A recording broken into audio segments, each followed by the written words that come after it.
What is up, everybody? We're back with another video. It's your boy, Mr. PM.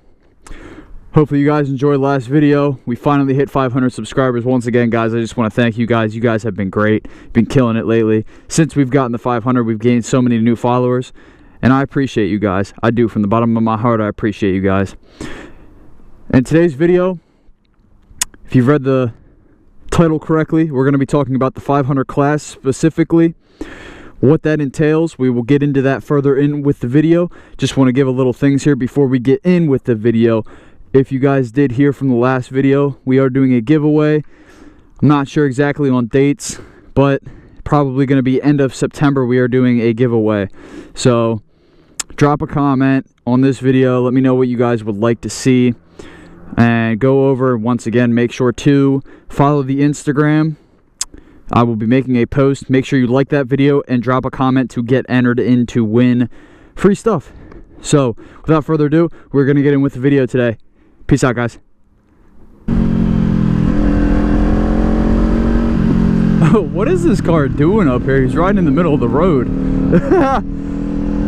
But anyway, guys, like I said in the intro, today's video we're going to be talking about the 500 class.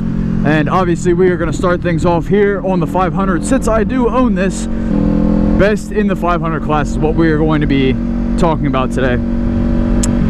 So to get things started off, the bikes specifically that we are going to be talking about is going to be the Ninja 500, the CBR 500, the RSR 457, or the RS 457, sorry, the Aprilia CF Moto 450 SS. So to get things started, obviously we have a Ninja 500 here. We're going to be doing that as the first bike, and then I will give my rankings from best to worst at the end or whatever, and then we do have a honorable mention of a bike at the end of the video.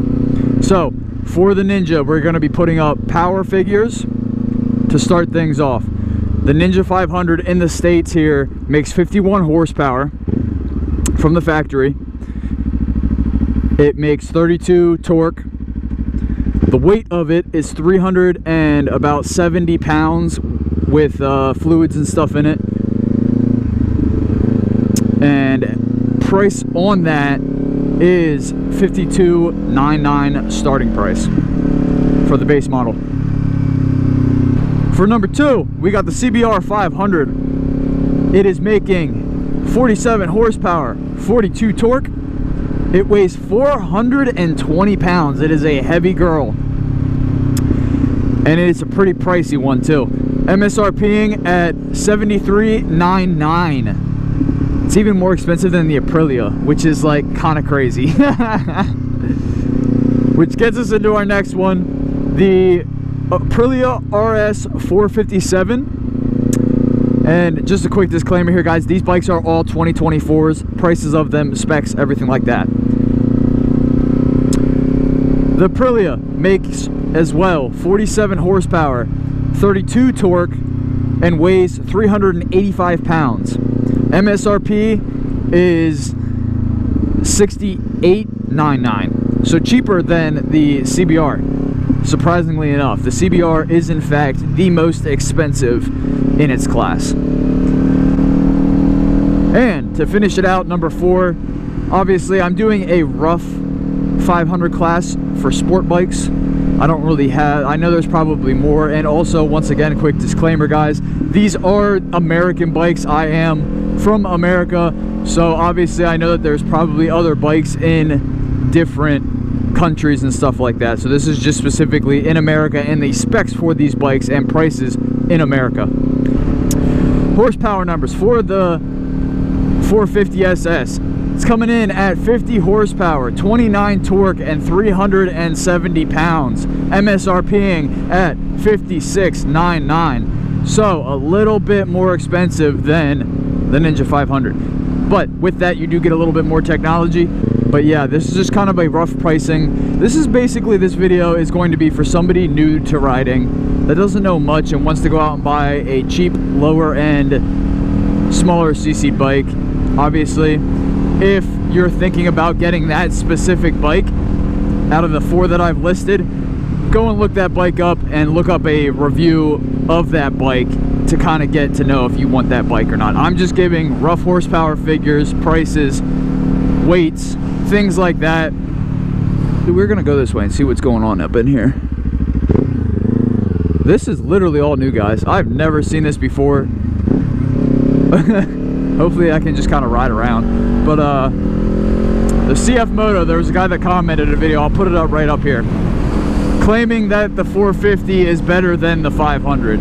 Now I don't know if he's just mad or what, but I won't say you're wrong, dude. The 500 or the 450 is a great bike. It really is.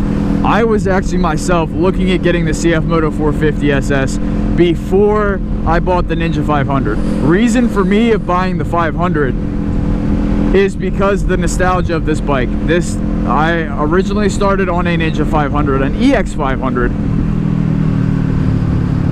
from the late 90s, and I really enjoyed that bike a lot, a real lot. Really enjoyed that bike, and that's why I came back to it. Yes, does it look like a Ninja 400? Yes, it does. Do I care? No. It was a great bike when the 400 came out, so why change it?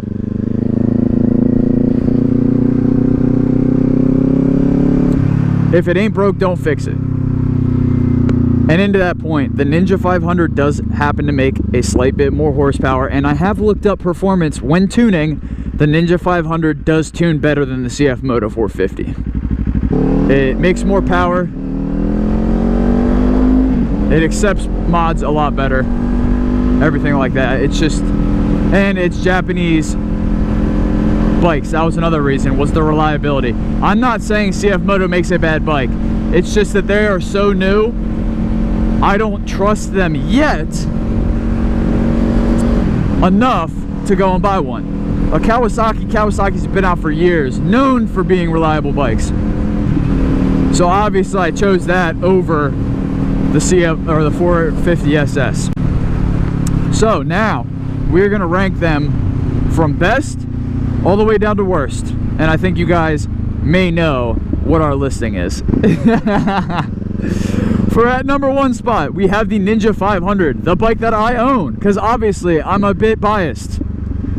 I bought this bike for a reason. I believe that the 500 is, as of right now, for the 2-cylinder class, best in class. Obviously,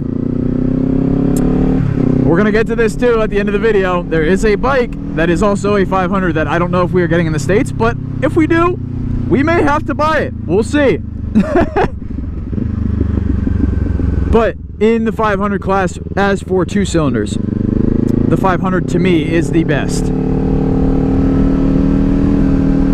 At the number 2 spot, this was kind of debatable, and this is, as I said, this is my opinion. So guys, don't get mad. I would the RS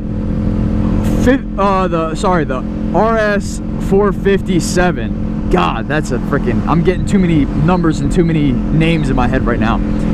It's a very close call between the Aprilia and the CF Moto. It really is, because granted, the only thing, the kicker of difference is that the CF Moto has a lot of technology in it, and it makes a slight bit more horsepower for me. That's why it's ranked higher. So the CF Moto is in 2nd place. In 3rd place, we have the Aprilia RS 457. I believe that bike, I haven't rode one, I haven't seen one. I feel like that's going to be a monster on the track. I really do. I think it is. I think it's going to give every other bike on this list a good run for its money, in all honesty. And then at dead last, we have the CBR. Just because, like I said at the beginning of the video, the price, guys, Honda, you guys got to go back and rework that. The 500 is supposed to be somewhat of an entry-level bike for beginners. Why are you guys marketing a bike at $7,500 plus when people can go out and buy a older generation Kawasaki 650 that makes way more horsepower for around the same price? Or heck, even a CBR 650, you can get them used for around that same price. It's ridiculous, Honda. Go back and rework your stuff. And the weight, that's just ridiculous. On a 500, My R6 didn't even weigh 420 pounds, or it was just at 420 pounds, and it made triple the amount of horsepower. For the final finale, we're getting into the honorable mention. Now this bike, I believe, debuted very recently, because I didn't know about it until recently. But CF Moto is in the works for creating some crazy products, guys. I'm telling you. They're coming out with a 600 class bike, and they're coming out with a bike to compete with the Ninja 4RR. They are calling it the CF Moto Vroom 500, I believe. And guys, if it comes to the States, there's been talk about it not being in the States, but if it comes to the States, guys, I may have to buy it over the 500, the Ninja. We will see. This 500, guys, is an inline 4 pushing out 80 horsepower from the factory. 80 horsepower, guys. Redlining at 15,000 RPM. And it looks absolutely amazing. It's that retro style, and apparently too, I've heard that the air inlet holes are integrated into the headlight, which is absolutely amazing. That's so cool. I don't know, the bike just looks crazy. It just looks cool. But it's all right.